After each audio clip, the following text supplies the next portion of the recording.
So we're now on the third generation of family who are experiencing adverse childhood experiences, and that's going back to us not tackling those ACEs for Sian back when she was a little girl and tackling some of the issues that her mum had.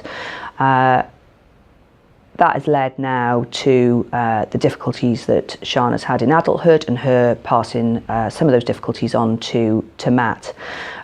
We know that there's still mental health issues, and we've known that, for the whole really of Sian's life, that she's more likely to have those issues going into adulthood. So at what points have we intervened to recognise that? We can also see that she's come into the criminal justice system. She's been offered a diversionary intervention instead of a prosecution. That's a good thing, but is that just a one-off intervention, or are we looking at this family in the round? Are we looking at Sian's history and background, and are we actually planning an approach to how we're going to tackle, and support her through the ACEs that she's experienced, or are we just going to wait until these problems are emerging now with her little boy before we intervene, which is exactly the same as what we did with Sian, and therefore the pattern will just repeat itself again and again.